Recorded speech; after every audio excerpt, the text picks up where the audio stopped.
Hi, my name is Alan K. Dale. Uh, I don't know if I should apologize for this casual appearance, but why not? And I've been kind of busy, so I decided to do it this way.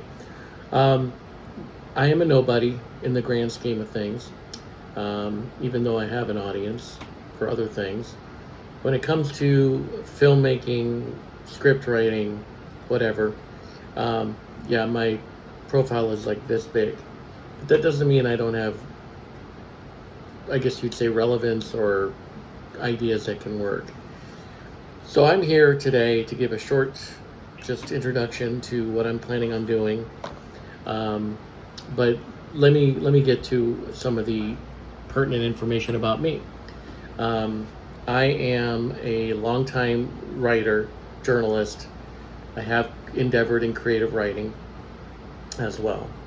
Um, Mostly self-published stuff, which did pretty well on Amazon. Not blockbuster, but between the things I wrote, I probably published about, or I sold about 800 to 1,000 copies. So it's modest, if anything.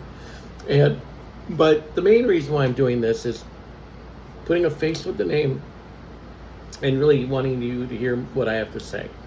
Um, I guess I've lived long enough and written long enough and told stories long enough to say with confidence that I'm really good at it. Um, and that's not my opinion. That's a lot of people who have read me over the years. I kind of did a deep dive and I tried to figure out what the number of readers that I've had over the years in terms of newspapers and whatever, and free copies of books and sold copies of books sold. And I think I probably have an audience of about 500,000 that have read me at some point, once, at least once. Multiple award winner in journalism, just a good reputation in a dying profession. Um, and this particular project that I've been working on this last month is something that's been in my head for a long time. I kind of have discovered, and even though I'm a nobody in maybe your eyes or your views or how you think of things, um, the story is about a lot of somebodies, and we're talking about millions and millions and millions and years and centuries of these types of problems that we have faced. And what I'm looking to do is come up with a team that can really exacerbate what I'm trying to do and make it bigger and better. And I don't care if it's not Hollywood produced. I don't care if there's not a big name attached. I believe in my abilities, and I do believe in my ability to create a team. I have a long history in coaching sports and doing pretty well at that, taking teams that were underdogs, and we did pretty well. And we always overachieved. I have filmed a couple short films in my life. One was completed. Would have been better if the sound guy hadn't dropped the ball, but it was a decent story. And then the other one, we almost got it done, and unfortunately my producer decided not to give us the last bit of money we needed to finish it. But at least we got a teaser, and if anyone wants to see it, I can always share that with you. And it was quite good, and it's a disappointment, and I wouldn't mind making that. But some people have said, why are you going to make a long film if you have? Because why not? I love movies. Of course, I like more foreign films now because American films are just, we know what they are. This is not an original concept, but I think it's a different way of approaching a subject matter, and maybe a little harsher way and a little more dramatic. I have about 20 beta readers right now in play that are reviewing it as we speak, and so far the returns have been good. These are not people who tend to pander to me or tell me how great I am. They'll tell me I'm stupid or I could do better. So, but I need to get a team of people. I definitely need someone who can use a camera, who can film really well, has a vision. And I need someone who's really good with sound. I need someone who's a really good editor. And there's a lot of other positions as well. But I mean, if I could spend the majority of the money I would get for this or have for this, it would be for those as well as the main acting talent. At this point, I would like to be at least the guy who massages, directs, the talent, because I do know what this story should look like. Uh, I don't think I should direct the camera. So hopefully I can find a really good DP who has a great image in their head of things, can see a picture and lay it out real well and film it real well without me micromanaging them. I hate that, but I do think I need to be the guy who can talk to the actors and actresses and really educate them on what I'm expecting. Because this is a really deep dive for me. Never Gonna Leave You is a serious story. It's a serious subject. And even though it's only 95 pages, I've talked about it with people, and I said the main reason why I kept it short was because I needed to make sure that the audience wasn't just traumatized beyond belief. Because the reaction I've gotten so far from the majority of people who have read it is that either they believe, they've either been bawling the whole time they read it, or they were driven to tears on more than one occasion, male, female, young, and old. So, even a young man who I get coffee from, he's in his early 20s, his name is James, he's a wonderful guy. We were just bullshitting about it one day, told him the story.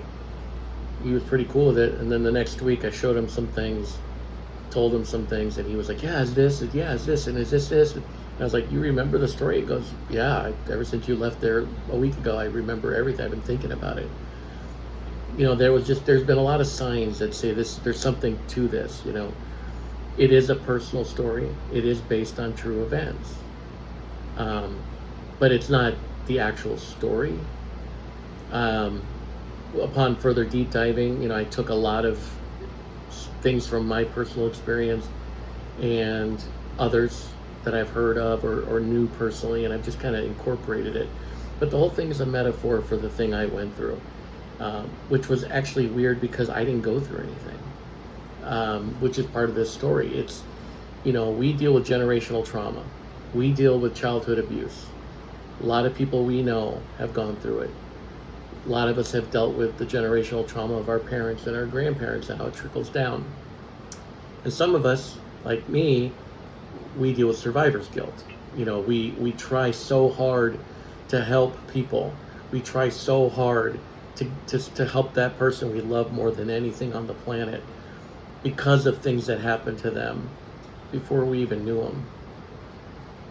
And how many of us have spent that time, that moment where we hear this thinking, I wish I could have been there to help you.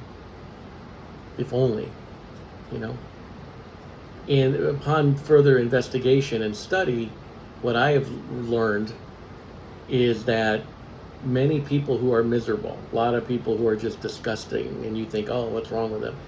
Well, guess what? A lot of them deal with emotional trauma in terms of they weren't abused as a child. I wasn't abused. My parents were weird, but they had issues, but they didn't abuse me.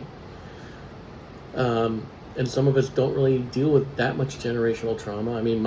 My family did, because my family survived the Holocaust. Literally, went through some hell, and I learned all about it when I was little. And then my dad was a lifelong abuse victim from his father, which I learned again when I was little, and that's part of this story theme. You got to communicate with your children, and earlier than when they're 25, and say, oh, by the way, your mom was raped. By then, it does an imprint. The damage may have already been done. And with me, I was told all these things, so it kind of gave me a perspective at a young age of context. Why my family acts the way they do, why are they weird at times. And I realized some of it is it's not personal. It's just they're overcoming. But I think a lot of us grow up in these family situations where we don't have the answers. We don't know what's going on. Our parents treat us weird, or they neglect us, or they abuse us, and we're going, what? I don't make excuses for it. I'll never make excuses for it. But it's more about we have to have a better understanding. And I think the biggest problem parents and the human race does is we think we're doing our kids a favor by protecting them. Well, that's an American thing. Okay, I'm half European, and the European side did a lot of the talking. They're not as afraid to give their kids nightmares. And unfortunately, in this story, the one kid, the main kid, isn't given them. until late. And then, hopefully, but fortunately she will learn from it. So what I'm trying to do is something that's a film. I'm not looking to get rich. I'm not looking to get famous. I even had a reader say, God, you'll become famous, and if this gets made and blah, blah, blah, and you'll be interviewed. I'm like, I don't want to be interviewed. I don't want to prostitute this. I want those actors, those actresses who play those roles to be the face of the story. I want them to act so powerfully that if this story connects with them, that it is something that ultimately your face will be the one that these people will know and think about for the next 40, 50, 60 years, whatever it takes for them to rebuild themselves, that they are the face of that character that they related to, and hopefully in a way that makes them better. We're not going to save the world, but wouldn't it be nice to save some people's worlds? Just help those, because like I said, it's a personal thing with me, dealing with a woman I loved completely, and she had her battles, and things went south because of it, and I was in deep depression for years because I thought I had let her down. Fortunately, in her case, she didn't die, but she struggled. And then later I found out what really happened, and I didn't fail her. But, things just never were the same, and I don't think they still could be. I don't think they're where they could be for her today. And so in this story, we have two people who met when they're little, and they are best friends, and they love each other in their way. And when they're 12 years old, she shares a secret, and it's bad. And then he gets the gist of it more later. They share the trauma. The boy risks his life for her to save her from another one of these horrible situations, and he almost dies. She leaves, they reconnect later when they're in high school, and a lot of things get fleshed out, but the young lady is definitely still needing help, and she has not gotten the help she needs, and he continues to tell her, you really need more than me, and she thinks he's the only thing she can talk to. Ultimately, they end up being married, but it doesn't work out very well in terms of long term. She ends up killing herself.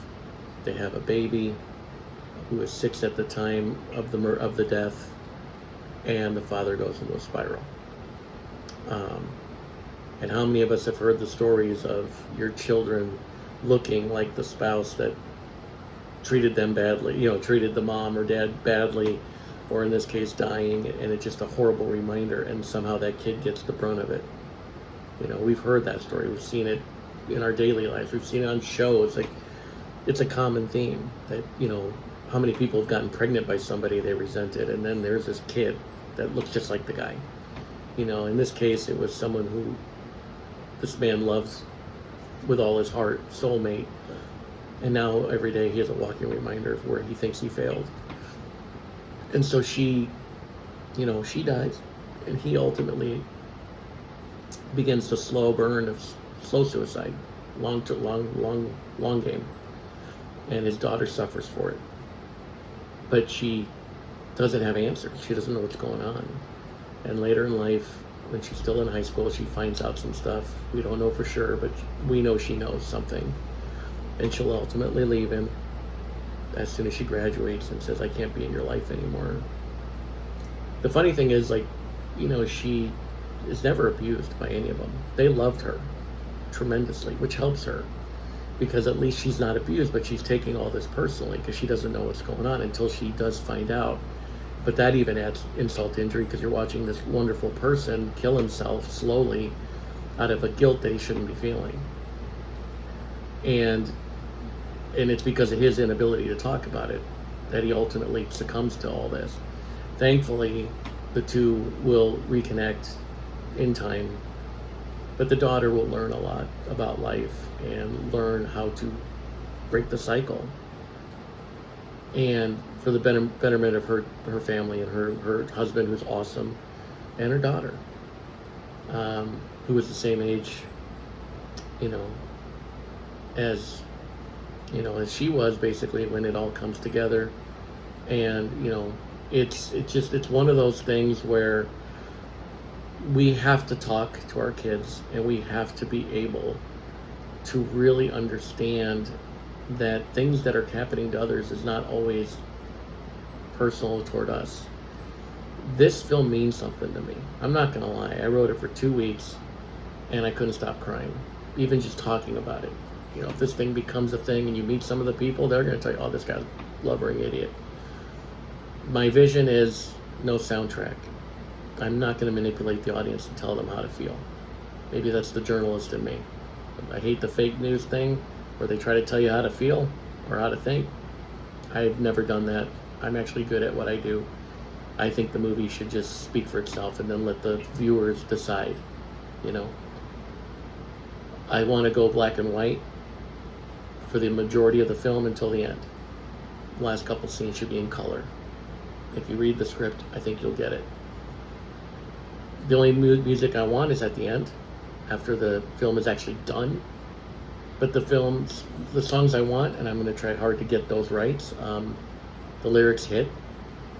I want to do something different with the closing, with the credits, that I don't think we've ever had before. According to people who have seen what I'm doing, they said, I don't recall. I've never seen anything like that. So maybe we can execute that. And if not, I have an alternative plan to that ending. But at the same time, I really need this to be done, because I think this is important. In the age of reboots, remakes, and sequels, and copying movies from every country but ours, because we just haven't done it in a long time. I think this could be big in terms of just impact on an emotional level. But I can't do it alone. I can't. I'm good at what I do, but I'm a team player, bro. I'm a guy who believes to make something great, you need pieces of great from everybody. So I'm looking out for people who either have had some experience but want to do it at a higher level, or people who are untapped, who have done things that nobody knows who you are, and you really believe who you are and what you can do. Let's see. I definitely need a team behind the scenes. I'm breaking down how many people I would actually need for talent. I'm thinking at least 5 main characters, 4.5, and a bunch of extras and a few supporting 1 scene, 2 scene role types. We'll need extras for sure. We'll need multiple locations, but I don't think a ton.